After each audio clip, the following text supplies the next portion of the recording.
सामान्य ज्ञान में तुम्हारे लिए हम क्या बताएं, किसके बारे में जानकारी देंगे? तिरंगा के बारे में। तो सबसे पहले हम यहाँ पर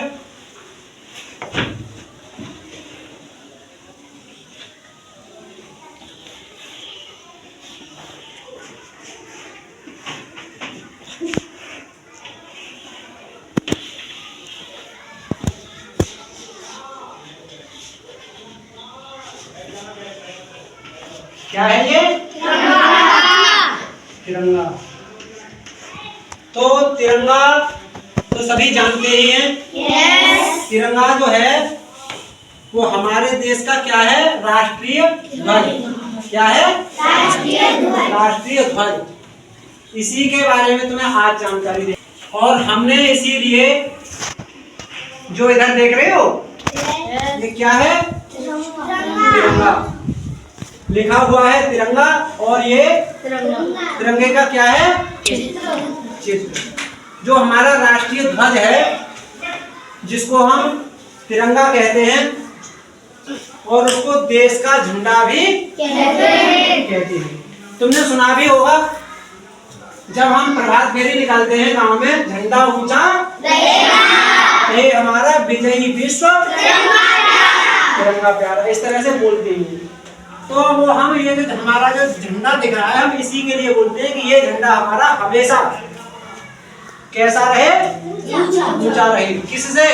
विश्व में सभी देशों से हमारा झंडा ऊंचा रहे। तो इसी के बारे में बेटा तुम्हें ये बताएंगे कि सबसे ध्वज है, राष्ट्रीय कहते हैं देश के लिए। राष्ट्र माने देश। हमारे जो देश का राष्ट्र ध्वज है ये तिरंगा। तिरंगा मतलब 3 रंगों का। शाबाश। 3 रंग कौन कौन से हैं इसमें? यहाँ से करो, हरा, सफेद, केसरिया। हरा, सफेद, केसरिया। 3 रंगों से रंगा है झंडा, हरा, सफेद, केसरिया। और इसके बीच में चक्र बना है। तो इसमें सबसे पहली लाइन में बताया गया है कि हमारे भारत का राष्ट्रीय ध्वज, ध्वज माने झंडा, ध्वज माने झंडा। हमारे देश का जो राष्ट्रीय ध्वज है वो कैसा है? तिरंगा है। तिरंगा मतलब 3 रंगों का है। कितने रंगों का? 3। तिरंगा, ती माने 3, ती माने और रंगा माने रंग। इसके बाद इसके लिए इस तरह का बनाने के लिए मतलब किसके दिमाग में ये आइडिया आया कि हमारे देश का झंडा ऐसा होना चाहिए? इसकी अभिकल्पना पिंगली वेंकैया ने की थी। इसको जो डिजाइन किया था उनका नाम क्या था? पिंगली। और उन्होंने हमारे इस राष्ट्र ध्वज के लिए, जिसको हम तिरंगा के नाम से जानते हैं, इसकी क्या की? मतलब इसको बनाया। किसने बनाया? पिलंगी नहीं, पिंगली वेंकैया।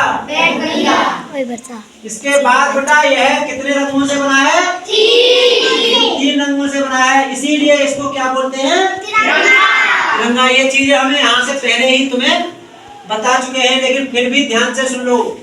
यह केसरिया, केसरिया, सफेद और हरे रंग से बना है। कौन कौन से रंग है? 3, हरा, सफेद और केसरिया। और इसके केंद्र में, केंद्र का मतलब होता है बीच में, केंद्र माने बीच में। इसके केंद्र में जो बना हुआ है वो क्या है? नीले रंग से बना अशोक चक्र। क्या है ये? अशोक चक्र। एक राजा हुए थे अशोक, उन्होंने एक बहुत बड़ा युद्ध लड़ा और उस युद्ध में लाखों लोग मारे गए।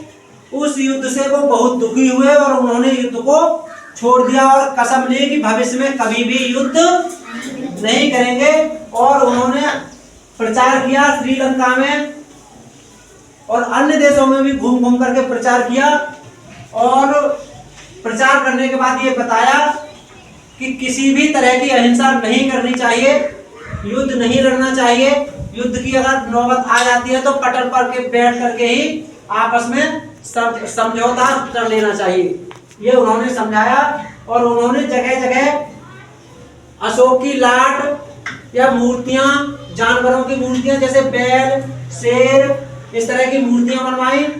और एक अशोक की लाट बनवाई, दिल्ली में है वो, उस पर शेर के और सांड, जानते हो सांड? सांड को क्या बोलते हैं? उस लाट के ऊपर बहुत स्तंभ बोलते हैं, लोहे का स्तंभ बनवाया, उसके ऊपर शेर छपाए, कहीं बिलार, तो कहीं इस तरह की चीजें छपाएं ताकि लोगों को इस तरह की जानकारी हो कि लोग आपस में किसी से लड़े झगड़े नहीं और कोई राजा आपस में युद्ध ना करे। तो उस अशोक की लाट से ही ये वाला जो गोल वाला चित्र है, वहां से लेकर के इस झंडे में बीच में, झंडे के बीच में इसको बोलते हैं केंद्र में लगाया गया है। क्या किया गया है? लगाया गया है। इसीलिए इस चक्र का नाम पड़ा अशोक चक्र। क्या पड़ा? अशोक चक्र। अशोक चक्र। इस चक्र में 24 तीलियां हैं। कितनी तीलियां हैं? 24। जिस तरह से चक्र होता है, चक्र का मतलब क्या हुआ? पहिया। अरे तुम्हारी साइकिल का पहिया कैसा है? गोल। और चक्र कैसा होता है? गोल। तो इसी तरह से ये चक्र है। और इसमें कितनी तीलियां हैं? 24 तीलियां इसलिए हैं कि एक दिन में और एक रात में, रात और दिन को मिलाकर के कितने घंटे होते हैं? 24। इसीलिए इस चक्र में 24 तीलियों को दिखाया गया है। 24 तीलियों की बजाय ज्यादा तीलियां भी हो सकती हैं, ज्यादा और कम भी हो सकती थी, लेकिन 24 घंटे होते हैं एक दिन और रात में, इसलिए 24 तीलियां ही इसमें रखी गई हैं। ध्वज को साधारण भाषा में क्या कहा जाता है? झंडा। जो हमने अभी बताया, इसको झंडा भी बोलते हैं। तिरंगा ध्वज का आकार आयताकार है। आयताकार बोलते हैं जिसकी आमने सामने की भुजाएं बराबर होती हैं, ऊपर और नीचे की बराबर और इधर की और उधर की बराबर। लेकिन ये वर्ग में भी होता है, लेकिन ये आयताकार है। आयताकार में इसकी लंबाई ज्यादा होती है और चौड़ाई कम होती है। तो इसको कैसा बनाया गया है? आयताकार। जिसकी लंबाई और चौड़ाई का अनुपात 3:2 है। मतलब 3 फीट इसकी चौड़ाई होगी और 2 फीट इसकी नहीं, 3 फीट इसकी लंबाई होगी और 2 फीट इसकी चौड़ाई होगी। लंबाई इसकी हमेशा ज्यादा रहेगी, हमेशा ज्यादा, मतलब 3:2 के अनुपात में ही झंडे का आकार होगा।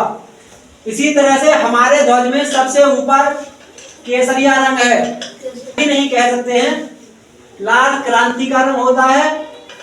और ये केसरिया रंग है, ये त्याग और बलिदान का रंग है। कैसा रंग?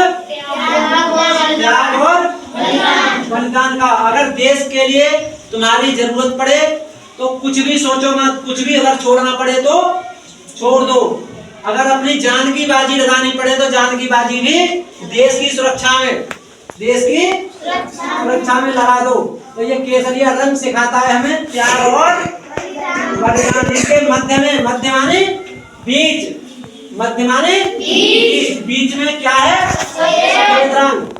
जितनी ये तीनों पट्टियां हैं बराबर हैं, लेकिन बीच में जो सफेद रंग है, ये सफेद रंग कहता है कि हमें कैसा रहना चाहिए? साफ सुथरा। कैसा? साफ सुथरा और शांति से रहना चाहिए, एकता से रहना चाहिए आपस में। जो ये हिंदू है, ये मुसलमान है, ये इस जाति का है, ये उस जाति का है, ये चीजें बिल्कुल किसी भी आदमी के अंदर, किसी भी बच्चे के अंदर होनी नहीं चाहिए। ये सफेद रंग हमें यही सिखाता है। हमें शांत रहना है, एक रहना है, स्वस्थ रहना है, स्वच्छ रहना है और सच ही बोलना है। तुमने देखा होगा कि सफेद रंग में कोई भी थोड़ा दाग लग जाएगा तो तुरंत दिखाई दे जाता है कि नहीं? इसी तरह से हमें बिल्कुल सफेद रंग से ये सीखना है और केसरिया रंग से हमें क्या सीखना है? त्याग और बलिदान। इसी तरह से सबसे नीचे कैसा रंग है? हरा रंग। हरा रंग हमें यह सिखाता है कि संपन्नता, खुशहाली, विश्वास, समृद्धि। तुमने देखा होगा हरा रंग ये हमें सिखा रहा है, हमें बता रहा है कि संपन्नता मतलब किसी भी तरह की हमारे अंदर कमी नहीं रह जानी चाहिए।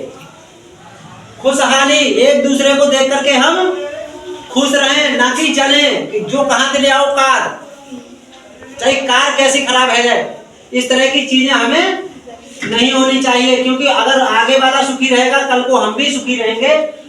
इसके बाद विश्वास, एक दूसरे का विश्वास करना, किसी से गलती से भी झूठ न बोलना, किसी के साथ धोखा न देना। समृद्धि, सभी प्रकार के सुख, किसी को किसी के बारे में इधर की उधर बातें न करना। और प्रगति, हमेशा चलते रहना, विकास करते रहना। ये नहीं है कि काम नहीं है तो चादर तान के सो जाओ। खाने के समय खाओ, सोने के समय सो, पढ़ने के समय पढ़ो। ये प्रगति का प्रतीक है। और बीच में जो चक्र दिया गया है, इस चक्र में 24 तीलियां हैं। कितनी हैं? 24। देख रहे होंगे अच्छी तरह से। ये 24 तीलियां बताती है हमें कि दिन में 24 घंटे होते हैं। 24 घंटे हम विकास के बारे में, तरक्की के बारे में, अपने अच्छे कार्य करने के बारे में सोचें। अगर खाट पे सो भी जाओगे रात को, जब भी जग रहे हो या सोते सोते सोच रहे हो तो अच्छा सोचो। 24 घंटे जितना कर सकते हो 24 घंटे चलते रहो और अच्छे कार्य करते रहो। यही चक्र सिखाता है। चक्र का काम होता है चलना, पहिए का काम होता है चलना। इसी तरह से ये बता रहा है कि तुम्हें भी पूरे 24 घंटे अपनी प्रगति के लिए, देश की प्रगति के लिए, अच्छे कार्यों के लिए आगे चलना ही है। तो ये तिरंगा के बारे में हमने तुम्हें पूरी जानकारी दे दी। ये जानकारी कैसी लगी? अच्छी लगी। इसी से मिलते जुलते हम तुम्हारे लिए 20 प्रश्न लिखवाएंगे अभी, और उन्हें अच्छी तरह से याद कर लो। ठीक है? Please subscribe. Only personal use is allowed.